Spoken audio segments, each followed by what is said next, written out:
Istri kesayangan Tuan Yuan. Bab 9. Ijab Kabul. Tidak terasa, waktu terus berputar, hingga tanggal yang ditentukan Yuan tiba. Ya, hari pernikahannya dengan Kania. Kania sudah berada dalam mansion dan sudah didandani sedemikian rupa oleh 2 orang penata rias yang sengaja didatangkan Yuan spesial di hari pernikahannya itu. Saya sungguh tidak menyangka kalau Nyonya bisa secantik ini.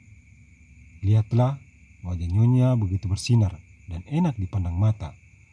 Saya yakin semua mata akan terkesima melihat kecantikan Nyonya di acara ijab kabul itu. Ucap seorang penata rias menatap wajah Kania di dalam cermin. Benar kata Ani, Nyonya. Betapa bangganya Tuan Yuan bisa memiliki istri secantik Anda. Sambung yang lain. Kalian belum tahu saja, sebenarnya pernikahan ini hanya formalitas saja buat kami. Tidak ada rasa di dalam pernikahan ini. Ucap Kania dalam hati dan mencoba tersenyum untuk menyembunyikan perasaannya. Tidak berselang lama kemudian, 2 ketukan terdengar dari luar pintu. Ani segera melangkah ke arah pintu dan membukanya. Tampak 2 remaja sedang berdiri di depan pintu. "Apa kami boleh menemui kakak Kania?" tanya salah satu remaja itu yang tak lain adalah Ridwan, adik sulung Kania. "Silahkan. Pantas saja Nyonya Kania cantik. Ternyata semua saudaranya juga tampan-tampan." Ani sedikit memperlebar bukan pintu. Ridwan dan Andi segera masuk dan langsung mendekati Kania yang sepertinya sudah selesai dirias oleh Wati. "Kakak," peluk Andi pada Kania. "Kapan kalian datang?" Kania berdiri dari tempat duduknya dan merangkul pundak Andi dan membawanya ke arah sofa diikuti Ridwan dari arah belakang. "Baru saja, Kak," jawab Ridwan saat mereka sudah duduk di sofa. "Terus, kalian datang dengan siapa?" "Kami dijemput oleh Pak Tono atas perintah Tuan Yuan." Kini Andi yang menjawab.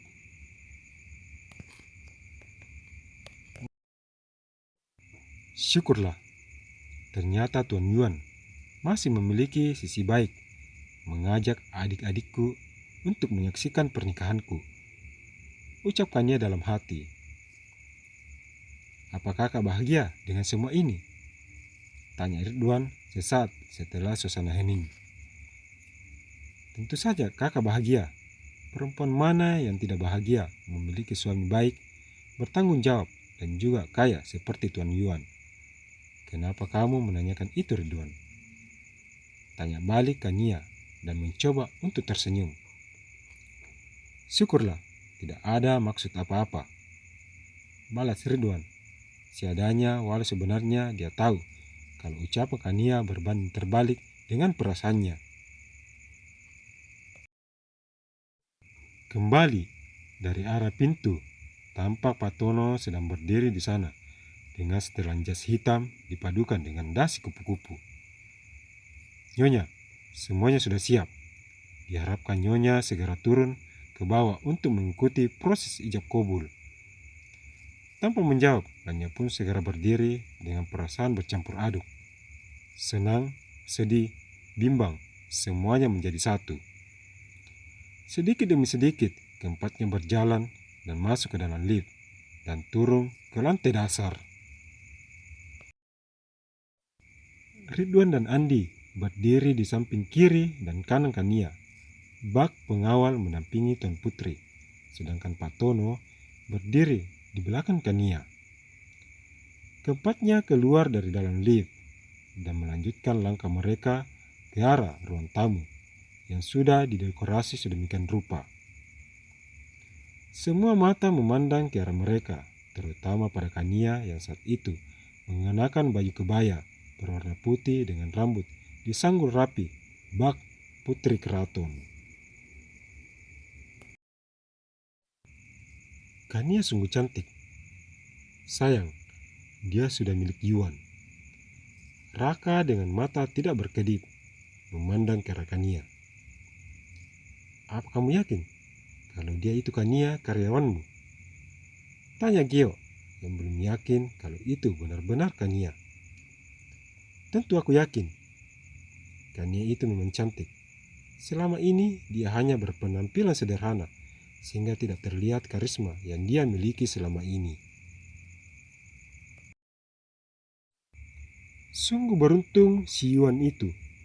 Sudah dapat sahamku 30%. Dapat istri cantik seperti Kania. Tapi kamu tenang saja Raka. Ini hanya berlangsung 1 tahun.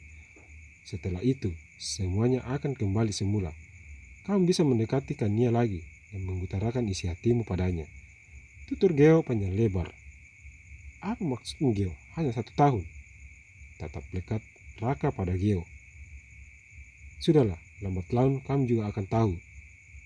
Kania langsung duduk, tidak jauh dari Yuan, sedangkan Ridwan dan Andi bergabung dengan yang lain. Kalau semuanya sudah siap, ada baiknya kita mulai ijab kabulnya. Bagaimana? Tatap sang penghulu pada tetamu yang datang. Semua tamu saling memandang, lalu mengangguk pelan. Bismillahirrahmanirrahim. Yuan bin Adiaksa, aku nikahkan dan aku kawinkan engkau dengan pinanganmu, Kania binti Hartono Kamil, dengan mahar seperangkat alat sholat dibayar tunai.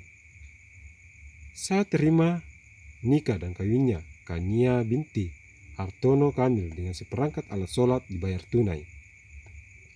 Yuan dengan satu tarikan nafas.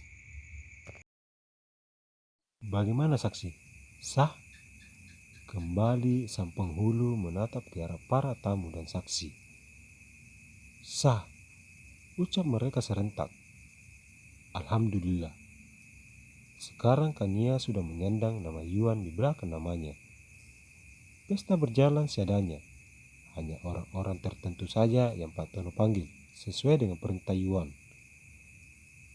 Entah dari mana Pak Tono menemukan mereka dan mengundangnya datang ke pesta pernikahan itu.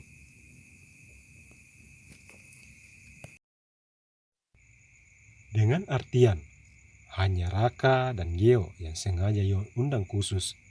Selebihnya, tamu lain itu adalah tamu Pak Tono. Para tamu dipersilakan untuk menikmati makanan dan minuman yang ada di atas meja. Tentunya diiringi dengan lantunan lagu yang mendayu indah di telinga. Yuan dan Kania tidak duduk berdampingan seperti pernikahan pada umumnya. Mereka sibuk dengan tamu mereka masing-masing.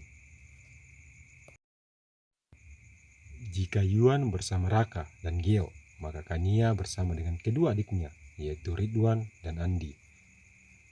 Kenapa kakak Kania dan Tuan Yuan tidak duduk bersama, malah jauh-jauhan seperti ini? Bukankah hari ini adalah hari bahagia buat kalian berdua, bukan bersama dengan yang lain? Tanya Andi pada Kania yang sedari tadi sudah menahan pertanyaan itu. Secepat mungkin, Kania berpikir agar Andi dan Ridwan tidak curiga kenapa sampai dia dan Yuan duduk terpisah. Lain tempat, lain pula adatnya, Dek. Kalau acara sesederhana ini, maka kedua mempelai yang menyambut tamu, karena jumlah tamunya tidak seberapa, kecuali jika pesta besar yang biasa diadakan di hotel atau aula, maka diwajibkan tamu yang menghampiri kedua mempelai. Paham? Jadi seperti itu. Ternyata negara kita ini beragam, suku, adat, dan budayanya. Andi benar-benar bangga bisa menjadi bagian negara Indonesia. Andi tersenyum sambil menggenggam tangan Kania. Ridwan ikut tersenyum, walau sebenarnya dia tahu apa yang sedang dirasakan Kania saat itu.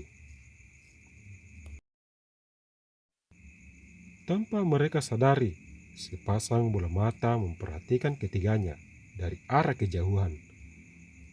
Bisa-bisanya dia masih bisa tertawa bahagia sampai-sampai berpegangan tangan dengan pria lain di depanku. Yuan sedikit mengecilkan suaranya tetapi masih terdengar jelas oleh Raka dan Gio. Loh, kenapa kamu merasa tidak suka jika Kania berpegang tangan dengan pria lain? Toh, pria itu bukan orang lain. Dia itu adik kandungnya sendiri. Tetap tidak bisa seperti itu. Ini adalah pesta pernikahan kami. Apa tanggapan orang-orang nantinya jika mereka melihat dia berpegangan tangan dengan pria lain yang bukan suaminya? Jadi, sekarang kamu sudah mengakui kalau kamu itu suami Kania. Gio, apa kamu sudah lupa? Barusan kami mengucapkan ijab kabul di depan penghulu dan para saksi. Dan kamu juga melihat dan mendengar itu dengan jelas, bukan? Terus, kenapa kamu masih bertanya seperti itu padaku? Hahaha, Yuan, harusnya aku yang bertanya seperti itu padamu. Kamu sudah lupa dengan perjanjian kita tempo lalu. Hanya setahun. Ingat itu. Sudahlah, lebih baik aku ke sana daripada berdebat denganmu yang nyata-nyatanya sudah kalah dariku. Yuan berdiri meninggalkan Gio dan Raka yang hanya diam mendengarkan percakapan kedua sahabatnya itu. Jangan lupa untuk terus dukung channel ini dengan cara memberi like, komen, subscribe, like, dan share. Terima kasih.